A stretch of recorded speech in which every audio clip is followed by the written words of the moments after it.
We have some questions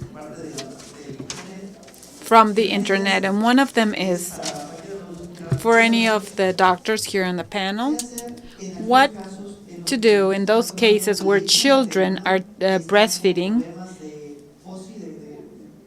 and they're fuzzy, are colicky, or they have reflux.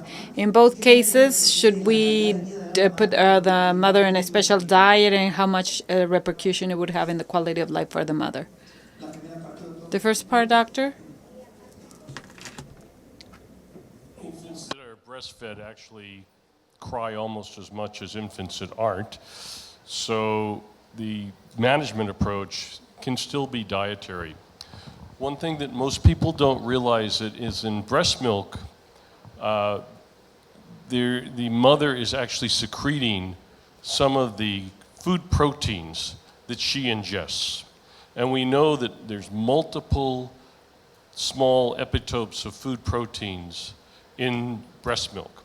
Now you go, well, that doesn't make sense, but it actually does. If you think about what Dr. Kanani talked about earlier this morning, with the development of tolerance to the foods in your diet, what the mother does is her gastrointestinal tract actually, during lactation, absorbs more whole proteins, and those hone to the breast and are secreted in the breast milk. That allows the child to develop tolerance to the foods in their diet. It's a fantastic mechanism.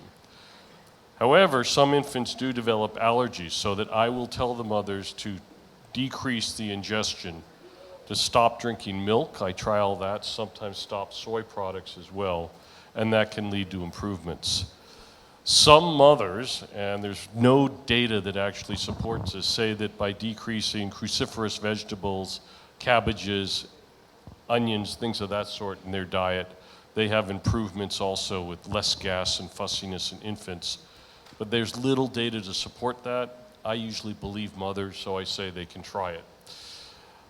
The only other thing that's been shown to be effective in breastfed infants are probiotics. And Dr. Berset showed the studies that were done in Poland, and they've also been done in Italy, showing that Lactobacillus casei actually is effective in the breastfed infant. What's interesting is that data is still early, but they're pretty well-designed studies. It does not work in the formula-fed infant nearly as well. And it might be that it has to do with the particular types of carbohydrates in breast milk that support growth of certain probiotics that might not be there in formula. So I think that one can't say because something as a probiotic works in the breastfed infant, it will work in a formula-fed infant, because the substrate that probiotic has to grow in differs. So I personally still think that the probiotic approach in the breastfed mother might work. It probably works in the formula-fed infant. We just don't have the right probiotic proven to work in the formula infant yet. I don't know if you have any other comments. ¿Alguien del público tiene levantado la mano? Por favor, ¿le podemos llevar el micrófono al doctor? ¿Alguien que nos ayude? Ah, ya lo tiene. Perfecto, doctor. Su nombre, de dónde nos acompaña y su pregunta. Yo soy Pablo Barbosa de Argentina. No le quería preguntar al último orador, que no vi... ¿Se oye? I want to ask the last speaker. I'm from Argentina, and I want to ask the last speaker because among the possibilities in the etiology of the colics and preterm babies particularly,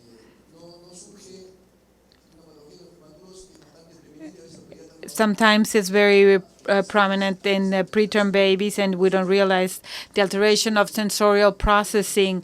A colic is the expression of regulatory function that is very common in preterm baby, and sometimes it's something that we see in occupational therapy.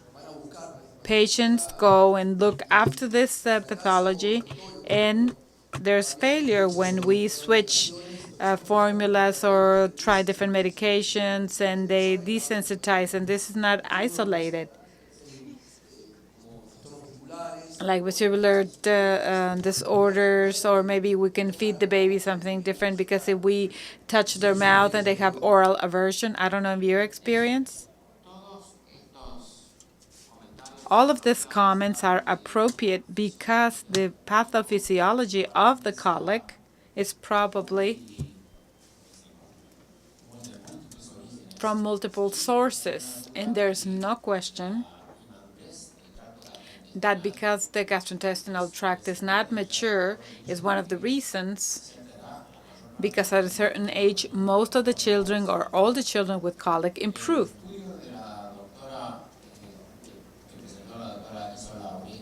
And the study that Dr. Istolauri presented is interesting because in this trial, it was preterm babies, the ones that got a formula with prebiotics and lactobacillus GG, and it reduced the fussiness, that they were irritable, and how with a prebiotic or probiotic, we want to overcome this immaturity and get to a stage where the gastrointestinal function is more mature. The group that is with us from the internet is asking if you can talk more about the mechanism of action, how beta blockers or proton pump inhibitors, beta blockers like lansoprazole, can cause problems such as infections if we use them without needing it for long periods of time. Can you elaborate? Well, that's a very good question, and I think we're starting to elucidate what happens. But remember, stomach acid is there for a reason. I like to think that the body does not do things and use energy for no good reason. It takes a lot of energy to acidify the stomach. What happens in an acid stomach to bacteria? They don't grow. If you put a child or an adult on a high-dose proton pump inhibitor and you sample the small intestine, it has a higher bacterial load, bacterial content. Mm-hmm. In the normal human, there are periods after you eat, about 2 hours after you eat, where you have what's called a migrating motor complex, and you basically sweep the small intestine clean of everything that's in it. It's called the housekeeper. If you don't have acid in your upper intestine, you tend to have many more bacteria in your upper intestine, in your stomach, and in your esophagus. Because remember, all of us reflux a little bit, and that acid that comes up kills the bacteria. So what happens theoretically is that since we all reflux a little, we're refluxing more of a bacterial load, and it actually turns out that they're different bacteria. There's more Moxarilla in the stomach of a person on proton pump inhibitors. We know Moxarilla causes otitis media and some pneumonias. So that it's likely that when you do aspirate small amounts, which all adults do while you're sleeping, and all children do during deep sleep, you don't have the ability to clear that excess bacteria from your lungs. So it puts you at more risk. Perfect.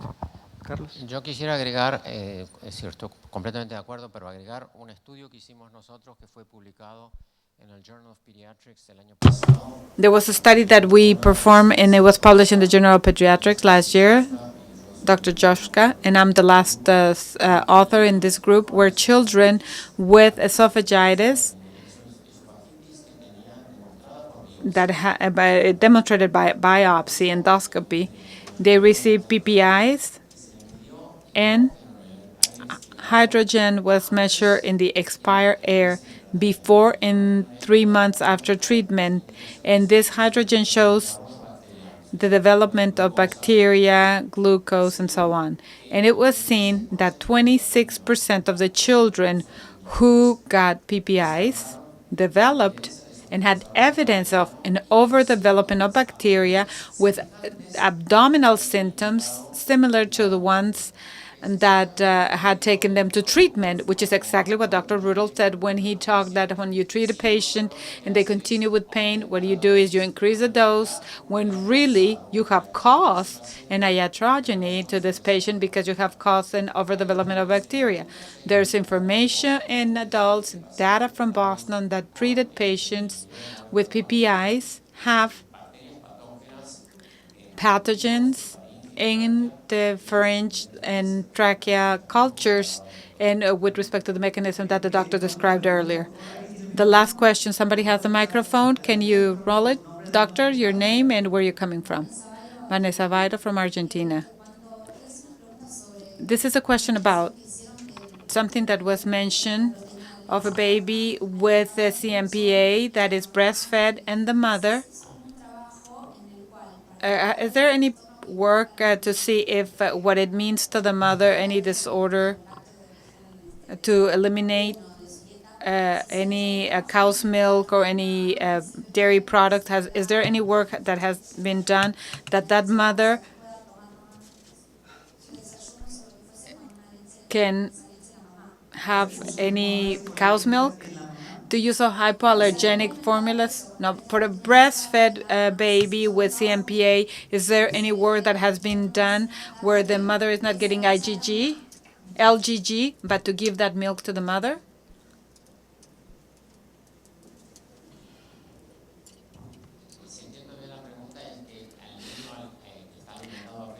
If I understand it correctly, a breastfed baby, instead of eliminating dairy products from the mother to replace them with a highly hydrolyzed formula, no, the mother is not going to want to drink that. That formula, the theory is a good theory, but probably what she would have to do is take an amino acid-based formula because it doesn't taste that bad. But children under 6 months, there's no problem with highly hydrolyzed formula, but with a little bit older, yes, it is. So I don't know if the mother would prefer not to have any dairy. It would be easier. It's interesting. I think one thing I will want to just point out is that if you do put a mother on a dairy-free diet, you need to make sure that you counsel them to take calcium supplements, because the mother that's lactating can become very calcium deficient. It's ideal if they aren't, both for the infant and for the mother. Sí, sí. Doctora, ¿iba a comentar alguna? Le agrego una cosa. Cuando yo Let me trabajé en add la something. compañía When Mead Johnson, I worked for Mead Johnson many years ago, and one of my suggestions was, why not run a trial with a formula that is partially hydrolyzed? Partially hydrolyzed is not treatment for an allergic patient, but it could be enough to give it to the mother. The problem is that the sales channel for partially hydrolyzed formula is different than from the milk that the mother buys at the store. So the marketing is so complicated, so they told me, shut up. No, not now. Any comments, doctor? When they say breastfed and LGG, the mother gets the LGG directly, probiotics to the mother? There's no studies of probiotics to the mother to treat a child with a diagnosis of allergies. There's prevention, but not for treatment. That was my question. Because of time constraints, we have to finish now. The doctors are going to be around for a few minutes, so you can ask questions. So let's please give them a round of applause. Thank you.